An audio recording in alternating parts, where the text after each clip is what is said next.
Pemerintah Kecamatan Kemang bersama relawan melaksanakan rapat koordinasi sosial kemanusiaan di Aula Kantor Kecamatan. Acara Rakor Sosial Kemanusiaan dihadiri Muspika, relawan sosial, organisasi se-Kecamatan Kemang, membahas terkait soal penanganan yang cukup serius dalam gangguan jiwa atau ODGJ. Kasih Pemberdayaan Masyarakat Kecamatan Kemang, Eka Hartati mengatakan, kegiatan rakor tersebut bertujuan untuk menyelaraskan program kerja lintas sektor dalam menangani persoalan masyarakat.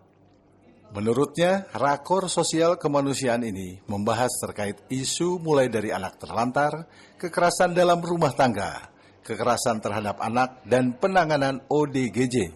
Sosial kemanusiaan yaitu membahas semua masalah yang sosial kegiatan bisa ada di tentang terlantar, kekerasan, baik itu kekerasan rumah tangga, kekerasan anak, ODGJ, dan yang lain-lainnya.